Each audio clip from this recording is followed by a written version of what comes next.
Bismillahirrahmanirrahim. Alhamdulillahi rabbil alamin.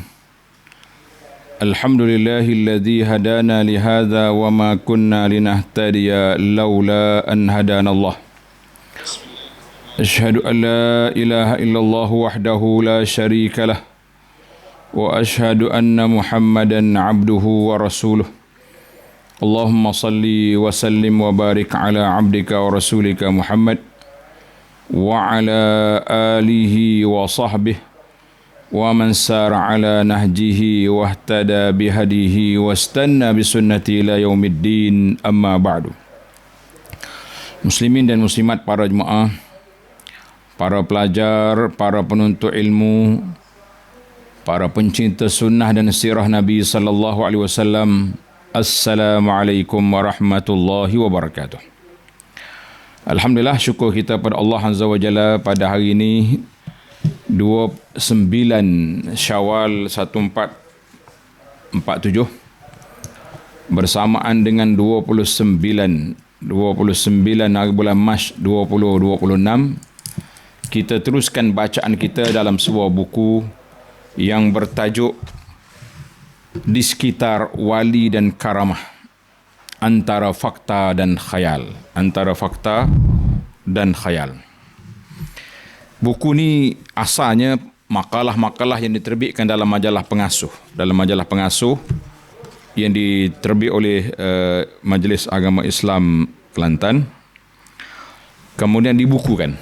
Jadi kerja sayanya baca supaya buku ni kalau orang tak baca pun orang boleh dengar. Ini tujuan kita baca ni, supaya kita tahu apa yang telah dibincangkan oleh tokoh-tokoh penulis-penulis kita suatu masa dulu, dan kita pun kalau kita tak baca pun kita boleh tahu. Ini penting. Kita berada dalam, bagi yang ada buku ni, bab yang kedua, konsep kewalian tasawuf. Kita dah bincang tentang tasawuf yang murni, tasawuf yang pelik. Sambungan kita di muka surat 29, karya mengenai wali sufi. Wali itu ada yang kita kata dah aulia Allah, dan ada juga aulia syaitan. Jadi bagaimana kita nak kenal wali-wali dalam kumpulan tasawuf yang pelik-pelik? Saya baca buku ni, tuan-tuan dengar baik-baik. Orang pertama yang menulis mengenai kewalian tasawuf ialah Muhammad bin Ali bin Al-Hasan At-Tirmizi. Beliau dipanggil dengan Al-Hakim At-Tirmizi. Dan beliau bukanlah Imam Abu Isa At-Tirmizi, pengumpul hadis yang terkenal dengan Sunan At-Tirmizi. Orang lain ni. Berbeza dua tu. Muhammad bin Ali ini hidup di akhir abad ke-3 Hijriah. Tarikh kelahiran dan kematiannya tidak diketahui. Bukunya yang masyhur bernama Khatim Al-Awliya, penamat wali-wali, yang kadang-kadang disebut dengan nama Khatm Al-Wilayah, penutup wali-wali. Jadi Alhamdulillah, kebetulan ana pada akhir tahun 2025 baru ini, bulan 11, ana pergi ke negara Uzbekistan.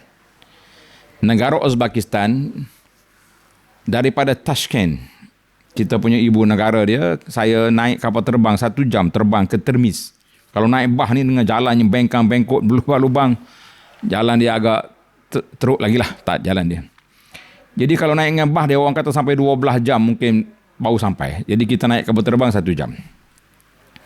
Sampai-sampai di Termiz, mula-mula kita bawa guide, kita bawa pergi ke kompleks Al-Hakim At-Tirmizi. Inilah kompleks ni, tempat saya pergi ni. Adalah kubur dia, tempat lubang-lubang orang bersuluk bawah tu. Kalau tengok dalam video lawatan saya ke Uzbek pun ni ada. Tengok situ. Kemudian selepas daripada itu, kita terpaksa pula naik bas 1 jam lebih. Naik bas daripada Termiz ni, Hakim Tirmizi ni, nak pergi ke perkampungan Imam Abu Isa At-Tirmizi. Jauh. Dia ujung tu pendalaman tu, sempat dekat dengan sempadan dengan Afghanistan tu. Baiklah, itu cerita lokasi ni yang kita nak ceritanya dalam buku ni. Yang pentingnya, Muhammad bin Ali At-Tirmizi ini telah menggambarkan kewalian tasawuf dalam bentuk khayalan yang berunsur zindik. Ini kata-kata dalam buku ini saya baca. Kerana itulah para ulama pada zamannya menganggapnya sebagai seorang zindik, lagi kira orang yang tidak betul lah. Dan telah menghalaunya dari Tirmiz, bumi tempat kelahirannya. Seperti yang disebutkan oleh Abu Amr Rahman As-Sulami dalam kitabnya Tabaqat As-Sufiyah. Dalam Tabaqat As-Sufiyah menceritakan tentang riwayat hidup. Boleh katakan tokoh-tokoh ulama zaman dulu, termasuk Imam Al-Bukhari sendiri pun teruk kena halau. Muhammad bin Ali At-Tirmizi ini telah membuat dakwaan yang kemudiannya diikuti oleh seluruh golongan bertasawuf yang pelik selepasnya, iaitu bahawa kewalian itu adalah suatu anugerah dan kurniaan ilahi dan bukan diperolehi melalui usaha bertakwa, beramal soleh, tingkatkan keimanan, dan bahawa seorang wali itu mengetahui alam permulaan, alam takdir dan alam huruf-huruf. Ini petikan daripada kitab Khatmul Wilayah. Muhammad bin Ali At-Tirmizi Al-Hakim tadi menyarankan ada di antara wali-wali tasawuf ini yang terencak akal, ada yang tolol dan ada yang gila, kerana Allah menarik mereka kepadanya dan menggugurkan dari mereka taklif atau bebanan kewajipan syariat. Dia kata tidak mukallaf dan tanggungjawab. Di sana ada 40 orang wali yang berkuasa dalam hal ehwal alam. Di sana juga terdapat seorang kutub yang agung yang menjadi penamat wali-wali. Para wali terkawal di sisi Allah dan dada mereka hanya dilontari dengan wahyu rahmani kemalaikatan sahaja. Di antara wali-wali yang ada yang mencapai 1/3 taraf kenabian, ada yang mencapai 1/2 taraf kenabian, ada yang mencapai lebih daripada itu. Dan dialah penamat wali-wali. Tengok kitab Khatmul Wilayah, muka surat 347. Di antara para wali itu ada yang punya tanda-tanda kewalian seperti mampu menggulung bumi, berjalan di atas air dan berbicara dengan Nabi Khidir. Halaman 361. Al-Hakim At-Tirmizi juga mendakwa hati para wali itu merupakan buku bagi Allah, di mana Allah mencatat apa sahaja yang dia mahu. Seperti nabi-nabi, para wali juga mengikat perjanjian kewalian dengan Allah. Kerana itulah disingkapkan hijab dari hati mereka, menyebabkan mereka dapat melihat kerajaan Allah dalam segala bahagiannya di alam tinggi dan alam rendah. Wali-wali itu mengetahui kedudukan-kedudukan mereka dalam syurga. Tahu dah. Mereka tidak takut dan tidak berduka cita. Dan keramat-keramat yang lahir dari mereka adalah menjadi bukti bagi kebenaran dan keimanan mereka. Seorang wali telah memohon pada Allah supaya memberikan suatu wasangka orang ramai terhadapnya, suatu tanda kewalian kepadanya bagi menghilangkan keraguan dan syak wasangka orang ramai terhadapnya. Lalu Allah berfirman kepadanya bahawa ia akan menggulung bumi untuknya agar dia dapat tiba di Baitullahil Haram dalam 3 langkah saja dari perjalanan sejauh beberapa bulan, akan memberinya keupayaan berjalan di atas permukaan laut seperti berjalan di atas bumi, dan akan menjadikan tanah dalam genggamannya sebagai emas. Dia nak beli ada jadi emas. Khatmul Wilayah, muka surat 401. Semua yang disebutkan oleh Al-Hakim At-Tirmizi itu merupakan kata-kata yang mengelirukan, dusta dan dakwaan-dakwaan tanpa asas. Siapakah manusia yang menerima firman Allah Ta'ala selepas kewafatan Nabi SAW? Kaum muslimin seluruhnya mengetahui bahawa selepas kewafatan Rasulullah SAW, maka tiada lagi Nabi selepas daripada Nabi dan Rasul, dan tiada lagi wahyu ilahi yang turun. Siapakah manusia yang dikurniakan Allah dengan keramat-keramat yang tidak dikurniakan pada Nabi-Nabi dan Rasul-Rasulnya alaihimussalatu wassalam? Nabi Muhammad SAW tidak diberi mukjizat berjalan di atas permukaan air dan terbang di udara, dan tidak diberi mukjizat gunung menjadi emas. Sebaliknya Rasulullah SAW pernah berlapar bersama-sama para sahabatnya dan terpaksa mengikat batu di perutnya beberapa hari bagi menahan kelaparan. Berjalan bersama pejuang-pejuang Islam yang lain menuju ke medan peperangan, sehingga tapak kaki mereka mendapat kecederaan, melecur, dan mereka membalutnya dengan cebisan-cebisan kain yang dikoyak dari pakaian mereka, sehingga peperangan itu dinamakan Ghazwa Zatur Riqa, peperangan cebisan-cebisan kain. Padahal mereka semua adalah semulia-mulia umat manusia. Di antara dakwaan Al-Hakim At-Tirmizi lagi ialah isterinya telah meramalkan beberapa perkara mengenai dirinya. Kononnya isterinya telah meramalkan suaminya akan menjadi wali dengan gelaran watat. Selepas berkali-kali bermimpi mengenai suaminya itu, umpamanya sewaktu sedang tidur di lantai bumbung rumah, tiba-tiba ia bermimpi lantai itu turun ke bawah dan mendapati dalam rumahnya ada dua orang laki-laki sedang duduk dengan begitu hebatnya. Kedua-duanya pun berkata kepadanya, katakanlah kepada suamimu, engkau ialah salah satu daripada watat-watat bumi yang menguasai golongan manusia. Kedua-dua lelaki itu ialah Nabi Muhammad SAW dan Nabi Isa AS. Pada kali yang lain pula, isterinya mendakwa ketika ia dan suaminya sedang tidur di atas satu katil, tiba-tiba Rasulullah SAW datang ke bilik itu dan tertidur bersama-sama mereka. Petikan dari kitab Khatmul Walayah, muka surat 38. Mimpi-mimpi dan ramalan seperti ini pastinya dari angkara syaitan. Allah telah berfirman dalam Al-Quran bahawa gunung ganang adalah sebagai pasak-pasak autat yang menstabilkan kedudukan bumi. Kemudian itu adalah mustahil sama sekali Rasulullah SAW memasuki bilik yang di dalamnya terdapat Muhammad bin Ali At-Tirmizi dan isterinya sedang tidur. Besar kemungkinan yang masuk itu dalam bilik itu ialah syaitan, kerana syaitan sangat kenal akan wali-walinya. Martabat wali. Ini kita dah bincang dahulu, tapi dah sebut sini, kita sebut secara ringkas. Golongan bertasawuf seperti ini telah membahagikan wali-wali kepada beberapa martabat. Ada wali yang martabat paling tinggi dinamakan Al-Ghaus, iaitulah wali teragung yang terdapat pada setiap zaman. Di bawahnya terdapat 4 orang wali dinamakan Watat, Autad. Masing-masing mengawal dan memelihara satu sudut dalam sudut alam. Selepas itu terdapat 7 orang wali dinamakan Kutub, Aqtab. Tiap seorangnya berada di setiap benua dunia yang 7. Kemudian terdapat pula 40 orang wali dinamakan Abdal yang hidup di alam ramai, dan apabila seorang daripada mereka meninggal dunia, Allah menggantikannya dengan yang lain. Mereka ini bertugas memelihara kestabilan alam benua. Akhirnya di sana terdapat wali-wali dinamakan Nujaba, iaitu selama 300 orang yang setiap seorangnya mengurus satu aspek dari hal ehwal makhluk. Bukan malaikat, wali yang jaga. Orang Islam yang berpengetahuan mengenai isi kandungan Al-Quran dan Sunnah tidak akan teragak-agak menganggap apa yang disebutkan oleh golongan itu sebagai lucu dan karut, semata-mata kerana ia dibuat tanpa sebarang bukti dari Al-Quran dan Sunnah Nabi SAW. Sebenarnya golongan bertasawuf itu mahu mengasaskan secara rahsia sebuah kerajaan kebatinan yang memerintah, melaksana dan mencengkam hal ehwal orang ramai, di mana kuasa pengongkongannya berada di tangan orang-orang yang mereka namakan Al-Ghaus, Qutub, Abdal, Nujaba dan Autad.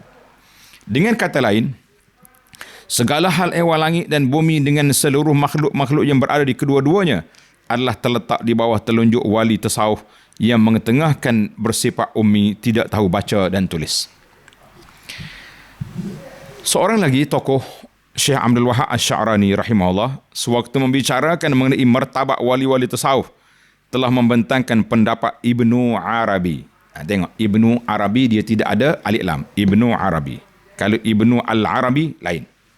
Ibnu Arabi dalam Al-Futuhat Al-Makkiyah, di antaranya nama Kutub Agung atau Al-Ghaus yang terdapat pada setiap zaman ialah Abdullah dan Abdul Jami'.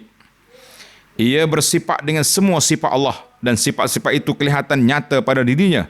Ia bertindak sewenang-wenang ke atas semua makhluk. Ia mengetahui apa yang telah berlaku dan apa yang akan berlaku, serta bersifat maksum, maknanya tak ada dosa, yang sempurna. Ini dipetik dalam kitab Al-Yawaqid wa Al-Jawahir, jilid 2 halaman 79. Ibnu Arabi juga telah menjadikan para khulafa ar-rasyidin dan setengah ulama fiqh sebagai kutub-kutub. Imam Syafi'i ialah seorang watak dalam kerajaan tasawuf yang menguasai suku bahagian alam raya. Sementara Imam Ahmad bin Hanbal rahimahullah pula sebagai sidiq, rakan. Iaitulah kedudukan orang biasa yang percayai kekarutan tasawuf. Menurut Ibnu Arabi, keterangan mengenai martabat-martabat ini beliau perolehi daripada Nabi Khidir dalam satu pertemuan dengannya. Nama keempat-empat watak yang menguasai empat penjuru alam itu ada terdapat dalam hati empat orang Rasul yang masih hidup, iaitu Idris, Ilyas, Isa dan Khidir dalam satu pertemuan dengannya. Keempat-empat watak tersebut merujuk pada Al-Ghaus dalam segala urusan mereka. Petikan dari kitab Al-Yawaqit wal Jawahir, jilid 2 halaman 81. Semua kekarutan dan dakwaan palsu yang disebutkan oleh Ibnu Arabi ini diperolehi dari kasyaf. Kasyaf ni maknanya Allah Ta'ala buka hijab. Yang khas dari ilmu laduni, yang mana akhirnya beliau telah diabadikan oleh golongan bertawassauf ini dengan gelaran Asy-Syekhul Akbar wal Kibritul Ahmar. Syekh teragung dan emas merah. Ibnu Arabi juga mendakwa bahawa kutub teragung atau Al-Ghaus berada di mana-mana saja yang ia kehendaki dengan tubuh badannya tanpa terikat pada sesuatu tempat tertentu. Ia mungkin berupa seorang tukang besi atau peniaga, bahkan mungkin seorang penjual kacang full dan sebagainya. Al-Yawaqit halaman 81.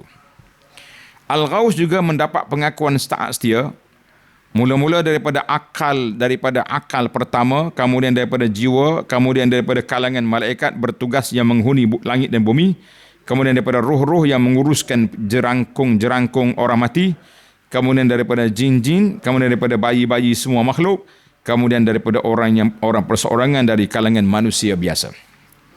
Selain daripada itu, Ibnu Arabi mendakwa mengetahui semua nama kutub-kutub teragung sejak dari Nabi Adam hingga ke zaman Muhammad sallallahu alaihi wasallam, dan beliau telah menegaskan kutub teragung itu memperoleh ilmu-ilmu mereka daripada ruh Rasulullah sallallahu alaihi wasallam yang bersemayam di aras Ar-Rahman. Al-Yawaqit 82. Menurut dakwaan itu lagi, di setiap negeri, bandar dan kampung ada kutub kecil yang memeliharanya, dan beliau telah menemui kutub teragung yang lumpuh sebelah tangannya di bandar Fis, Morocco pada tahun 595 Hijri. Al-Yawaqit muka surat 83.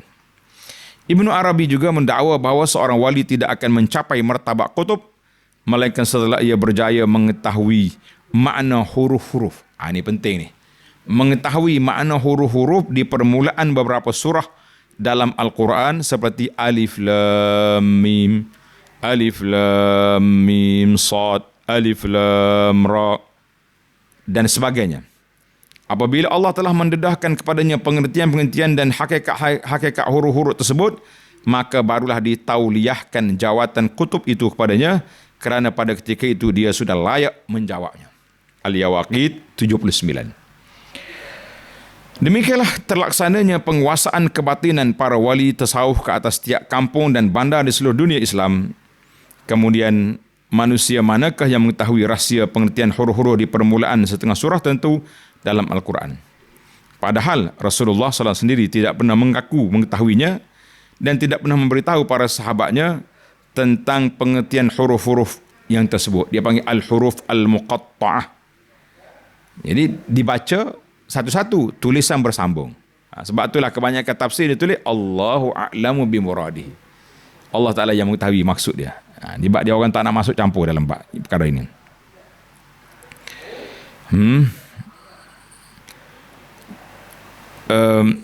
Dengan demikian, syarat yang disebutkan mesti ada pada diri seorang wali kutub itu sebenarnya adalah rekaan golongan mereka semata-mata, hasil daripada dongengan mengenai wali kutub yang mereka ada-adakan. Apakah tugas wali-wali? Kita nak tengok tugas wali ni baru kita tahu. Ibnu Arabi juga telah menyebut mengenai tugas kutub teragung dengan menegaskan bahawa melalui kutub ini kewujudan alam semesta seluruhnya terpelihara daripada kesucian dan kerosakan. Melalui dua orang wali, Allah memelihara ilmu ghaib dan ilmu syahadah, iaitu ilmu yang ditangkap deria melalui watak-watak dan di dalamnya termasuk Imam Syafi'i. Allah memelihara selatan, utara, timur dan barat melalui abdal. Allah memelihara benua yang 7. Kutub tidak mempunyai kuasa untuk mewariskan jawatannya kepada zuriat keturunannya, kerana kuasa itu adalah hak Allah semata-mata. Setiap badal memelihara satu daripada 7 sirah berikut: kehendak, keilmuan, kekuasaan, kemahuan, pendengaran, penglihatan, percakapan. Ada 7 kekuatan dia.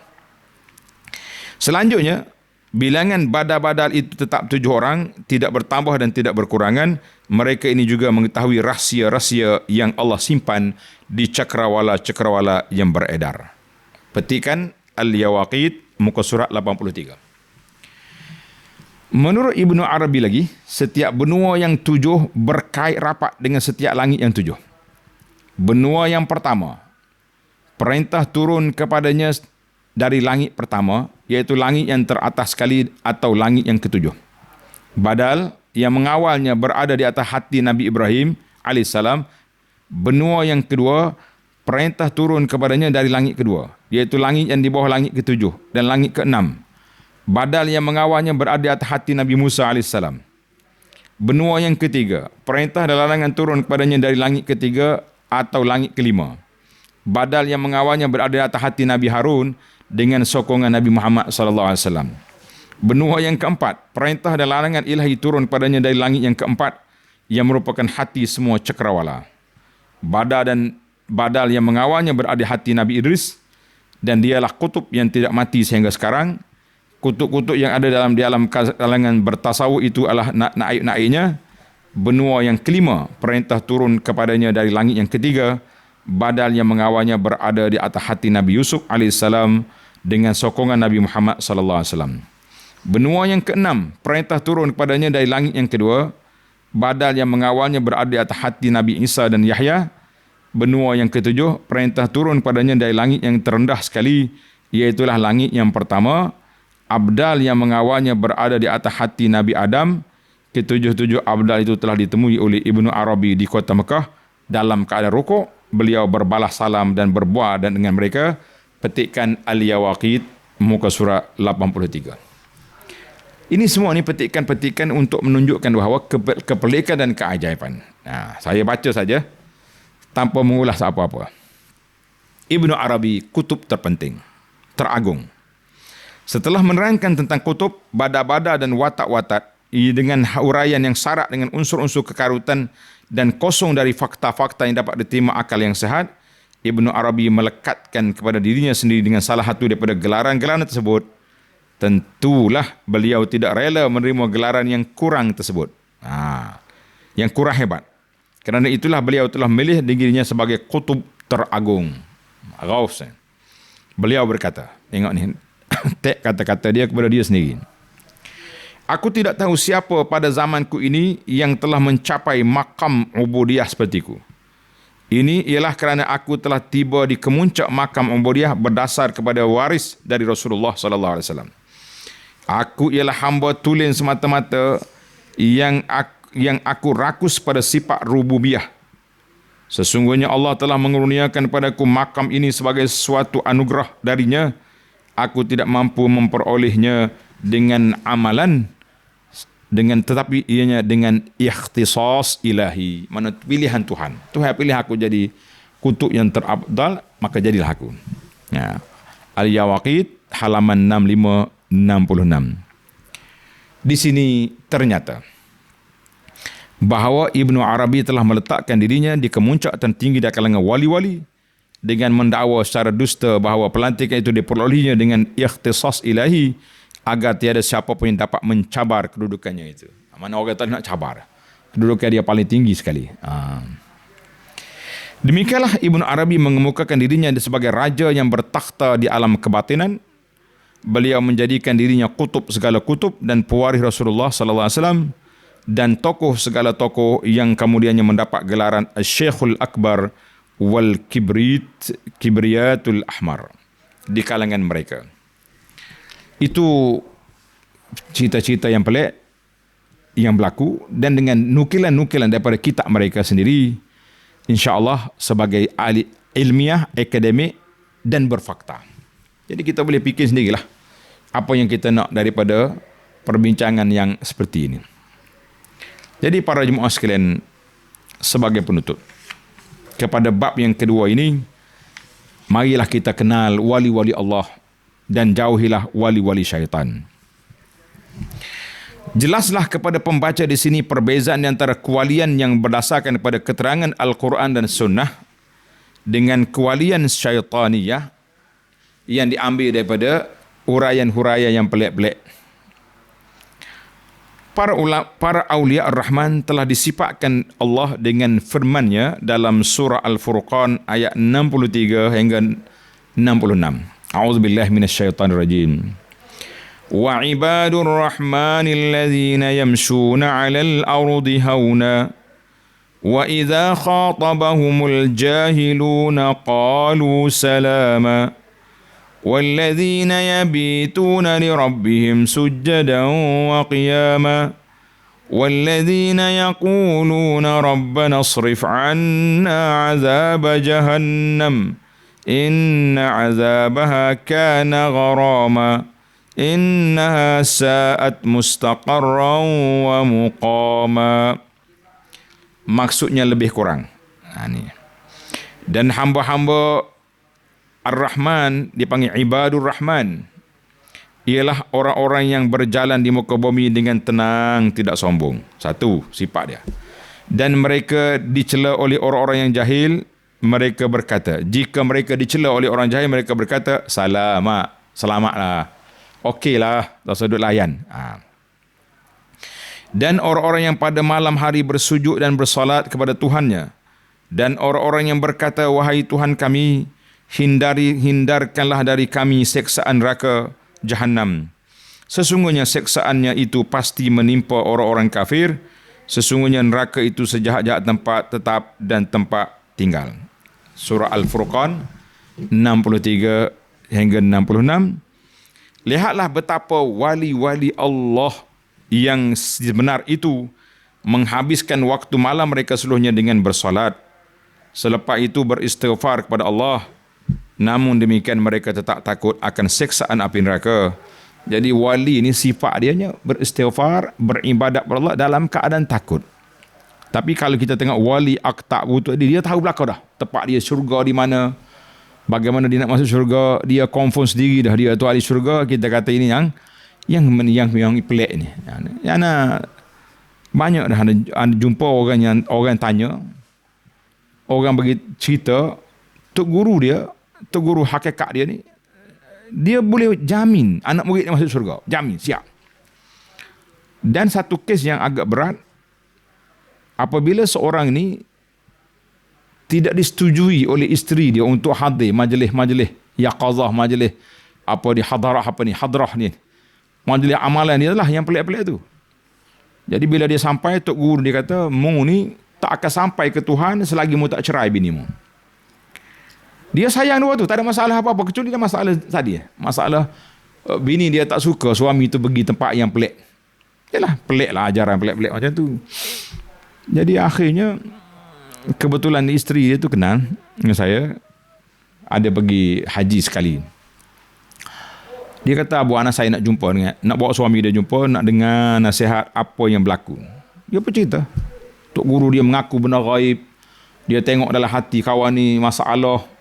Dan isteri dia ni lah yang menghalang dia nak pergi ke syurga. Jadi kena halau, dia kena. Saya kata, Tuhan, awak ada masalah apa ni? Tak ada masalah. Masalahnya, tok guru suruh cerai. Sebab kalau duduk dengan perempuan ni, confirm dia tak boleh masuk syurga. Subhanallah. Jadi syurga dengan neraka duduk tangan dia, tangan tok guru. Ini yang kita bimbang hari ni. Benda yang pelik-pelik. Jadi banyak itu yang saya jumpa, yang saya dengar, yang saya baca, banyak lagi lah peristiwa-peristiwa yang ajaib, yang pelik, yang menakutkan kita para jemaah sekalian daripada terjebak kepada perkara-perkara yang tidak baik seperti ini. Wal'iyazubillah, kita minta berlindung Allah Ta'ala daripada perbuatan yang tidak baik. Jadi kita tengoklah wali-wali Allah Ta'ala ni. Orang dakwa wali tu tengok dalam kitab kata dia. Orang wali ni Tuhan pilih orang gila, orang terencak akal, orang-orang pelik-pelik. Sebab Allah ambil dia ikhtisas pada dia. Akal tak perlu dah. Buatlah benda apa pun dia dengan Allah SWT.